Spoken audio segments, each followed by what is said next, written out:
آپ تو national defence university میں پڑھاتے بھی رہے ہیں، اکیڈمیا سے بھی آپ کا تعلق ہے، ان سائٹ فل چیزوں کو سمجھتے ہیں، اور جنرل مشرف کے دور میں غالباً آپ بلوچستان میں بھی آپ نے 4 سال سرو کیا ہے۔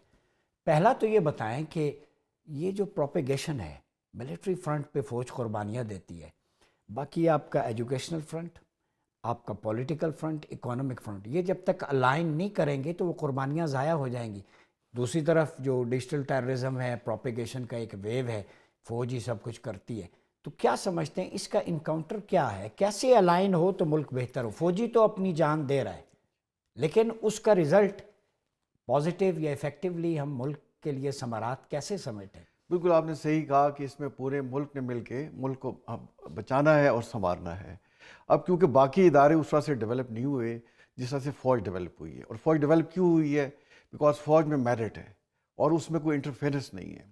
فوج نے بالکل کسی قسم کی پولیٹیکل یا کسی قسم کی انٹرفیرنس اپنے ادارے میں اجازت نہیں دی، جس کی وجہ سے آپ دیکھتے ہیں کہ جو بھی پاکستان آرمی میں آتا ہے وہ تن من دھن جان لگانے کو تیار ہو جاتا ہے، بیکاز وہ سمجھتا ہے کہ اس کی ٹریننگ ایسی ہے، اس میں اسلام سے محبت سکھائی جاتی ہے، اس میں پروفیشنلزم کو سپورٹ کیا جاتا ہے اور میرٹ پرویل کرتا ہے۔ اس میں یہ نہیں دیکھا جاتا کہ آپ کس صوبے سے ہیں، کیا آپ کی قومیت ہے، اس میں صرف میرٹ ہے اور آپ کا پروفیشنلزم ہے۔ تو اب جب باقی ادارے پرفارم نہیں کریں گے تو کسی نے تو ملک کے لیے کرنا ہے۔ اب دیکھیں، میں نے فوج میں رہتے ہوئے بھل سوائی بھی کرائی ہے، میں نے فوج میں رہتے ہوئے وابڈا کو بھی ٹھیک کیا ہے، میں نے فوج میں رہتے ہوئے جو ہے سیلاب کے وقت بھی کام کیا ہے، ارتھ کوئک میں بھی کام کیا ہے۔ تو یہ پاکستان ہم سب کا ہے۔ اب باقی ادارے جو پیچھے رہ گئے، ہم نے ان کی کیپیسٹی بلڈنگ کرنی ہے۔ جہاں تک بلوچستان کی بات ہے تو میں اس میں یہ کہنا چاہوں گا، کیونکہ میں وہ 4 سال تک ایز اے سینئر کمانڈر رہا ہوں اور بڑے کرٹیکل ٹائم پہ رہا ہوں۔ بھگٹی کا اسیسینیشن کے جب بعد مفتی صاحب کی اسیسینیشن ہوئی 2006 میں، تو اس کے فوراً بعد میں اللہ کے فضل سے جنرل بن گیا اور مجھے وہاں تعینات کیا گیا، اور پورا افغانستان ایران کا بارڈر کا میں آپریشنل کمانڈر تھا۔ اب دیکھیں، افغانستان کا بارڈر 2500 کلومیٹر سے زیادہ ہے، جی، اور 900 کلومیٹر سے زیادہ ہمارا ایران کے ساتھ بارڈر ہے، تقریباً 900 اور 950 کے قریب ہمارا کوسٹل بیلٹ ہے۔ تو بلوچستان 44% آف پاکستان ہے، معدنیات سے بھرا ہوا ہے۔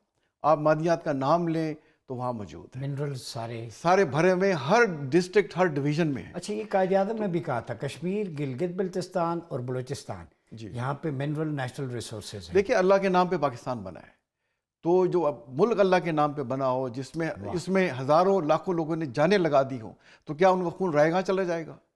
دنیا میں اللہ تعالیٰ نے خزانے چھپائے ہیں، تو پاکستان میں کیوں ایسا نہیں ہوگا؟ خطہ کہیں بھی نہیں ہے، کہیں پہ نہیں ہے۔ اتنا لینڈسکیپ، اتنا لینڈسکیپ، اتنے پیارے موسم۔ دیکھیں، بلوچستان کوئٹہ میں رہتا تھا فار ایگزامپل، رہتے تو فارورڈ ایریاز میں، ایون کوئٹہ کا کہتے ہیں کہ کوئٹہ کی جو شام ہے وہ 1 کروڑ روپے سے زیادہ، اس کے لوگ مذاق میں کہتے تھے، اس سے زیادہ قیمتی ہے۔ اتنا پلیزنٹ موسم ہوتا ہے، اور قائد اعظم جب بیمار ہوئے تو انہیں زیارت میں لے کے گئے، اور دنیا کا سب سے بڑا جنگل جو ہے جونیپر فارسٹ وہاں موجود ہے۔ تو اس دنیا کی دشمن کی نظر اسی لیے وہاں پہ ہے۔ اور 44% آف پاکستان ہے، وہاں سونا آپ لے لیں، وہاں آپ تانبا لے لیں، وہاں آپ کوئلہ لے لیں، وہاں جپسم لے لیں، گرنائٹ لے لیں، آئل لے لیں، گیس لے لیں، کوئی آپ معدنیات کا نام لیں وہاں موجود ہے۔ بٹ ہم نے کوئٹہ کے ساتھ کیا، بلوچستان کے ساتھ کیا کیا ہوا ہے؟ آج تک وہاں پہ انٹر ڈسٹرکٹ روڈ موجود نہیں ہے۔ سیاستدانوں کی ناکامی ہے، سیاستدانوں اور وڈیروں کی ناکامی ہے۔ وڈیروں آپ یہ دیکھیں کہ ڈیرہ بگٹی اور کولو آپس میں ہمسایہ ڈسٹرکٹس ہیں، آج بھی وہاں میٹل روڈ نہیں بننے دی۔ تو یہ وڈیرا سسٹم کیوں نہیں ختم؟ تو یہ سوال کرنا چاہیے ہمیں اپنے سیاستدانوں سے جو رول کر رہے ہیں اس ملک کو پچھلے 77 سال سے، کہ یہ کیا مذاق اس ملک سے کر رہے ہیں۔ آپ نے کہا ہے کہ سیلاب میں، فلاں چیز میں، بھل سوائی میں فوج آتی ہے، تو کئی لوگ کہتے ہیں کہ یہ سول ایڈمنسٹریشن کا کام ہے، فوج اپنا کام کرے۔ بھائی سول ایڈمنسٹریشن نہیں کرتی، اور اس نیشنل ڈیزاسٹر کے وقت فوج اپنا ایک قومی ذمہ داری سمجھتے ہوئے وہ کام کرتی ہے اپنے جذبے سے، اس کو بھی تانا بنا دیا جاتا ہے جی اس میں گھس گئے۔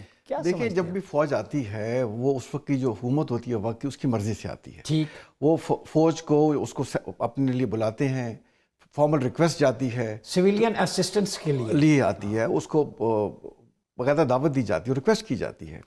اب قانون کے دائرے میں رہتے ہوئے ان کو ریکوزیشن کی جاتی ہے، جیسے کہتے ہیں نا۔ تو فرح صاحبہ اور عبداللہ حمید گل صاحب جو بات کر رہے ہیں، یہ بلوچستان کی بہتری کے لیے بات کر رہے ہیں۔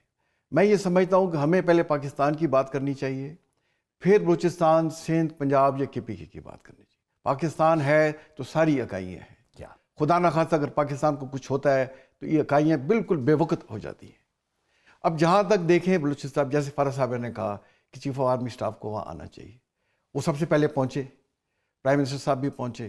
میں یہ سمجھتا ہوں 4 سال وہاں رہنے کے بعد as a senior operational commander کہ میں تو یہ چاہوں گا کم از کم 3-4 مہینے ہماری federal cabinet, prime minister Quetta جا کے بیٹھے. اچھا، وہاں بہت اچھی تجویز. دیکھیں میں پہلے بھی دیتا رہا ہوں، اب وہاں ایک اسپیشل انوائرمنٹ ہے تو وہ نارمل میجر سے ٹھیک نہیں ہوگی. وہاں ایک آپ کو اسپیشل میجرز لینے پڑیں گے. وہاں جا کے کیا پرابلم ہے اگر 3 مہینے کے لیے پوری فیڈرل گورنمنٹ وہاں جا کے فنکشن کرے، لوگوں کے مسائل سنے، وہاں کے جو M P M N As ہیں، لوکل گورنمنٹ والے ہیں، وہ اپنے علاقوں میں جائیں. ویسے ایک میں اس میں ایڈ کر لیٹ می کنٹینیو پلیز. تو آپ یہ دیکھیں کہ ابھی جتنے بھی وہاں پہ لوگ گئے ہیں وہ سی ایم ایچ سے مل کے واپس آ گئے. ایک رات کیوں نہیں ٹھہرے؟ دیکھیں پرائم منسٹر صاحب گئے، ان کو کلات بھی جانا چاہیے، وہاں لوگوں سے بات چیت کرنی چاہیے بیٹھ کے. وہاں ایم پی کیوں نہیں گئے؟ پھر اس علاقے کا جو سردار ہے اس نے کیوں نہیں کنڈیم کیا کہ یہ انسیڈنٹ ہوا ہے، ہمارے لوگوں کی جانیں گئی ہیں، پاکستانیوں کی نیشنل جانیں گئی. اسمبلی میں ہماری تعداد ہی نہیں ہے نا، ہمارے ریپرزنٹیٹیوز ہی نہیں ہیں وہاں پر. ہمیں ٹھیک ہے جیسے عبداللہ گل صاحب کہہ رہے ہیں اور فرح صاحبہ کہہ رہی ہیں، ہمیں نشاندہی کرنی چاہیے اور یہ جو اس میں ہماری ویکنیسز ہیں ان کو ہمیں پورا کرنا چاہیے، ان کو اوور کم کرنا چاہیے. ہمیں یہ مل کے کرنا ہوگا، عوام کو امپاور کرنا ہوگا. جو سینس آف ڈیپریویشن ہے، دیکھیں آج بھی سوئی، جہاں سے سوئی گیس نکلتی ہے 1955 میں سپلائی لائن ہو رہی ہے، آج بھی وہاں پراپر سسٹم نہیں ہے ان کو سوئی گیس دینے کا. کوئی میٹر سسٹم نہیں ہے، ایڈ ہاک ارینجمنٹ چل رہا ہے، نکل رہی ہے وہ سوئی سے، پورے پاکستان کو سپلائی ہو رہی ہے. وہ لوکل کمیونٹی کو آپ نے ڈپرائی کیا ہوا ہے. کیوں کیا ہوا ہے؟ کیوں؟ اب دیکھیں ریکو دیک کی مثال لے لیں. ریکو دیک میں ایک دور افتادہ علاقے میں ہے، آپ میں ہم جو بیٹھے ہوئے سارے کتنے لوگ ریکو دیکھ گئے ہوئے ہیں، لیکن چلی کے لوگ آئے ہوئے ہیں، کینیڈا کے لوگ آئے ہوئے ہیں، آسٹریلیا کے لوگ آئے ہوئے ہیں، کیونکہ وہاں اکنامک پوٹینشیل ہے. وہاں سعودی عربیہ بھی انویسٹ کرنا چاہتا ہے. تو ہمیں اپنا اس کو ریئلائز کرنا ہوگا. بلوچستان 44% آف پاکستان ہے. آج اگر اس کو آپ ڈیولپ کر لیں تو آپ کے سارے قرضے اتر جائیں گے اور آپ کو کسی سے کسی قسم کی مدد کی ضرورت نہیں پیش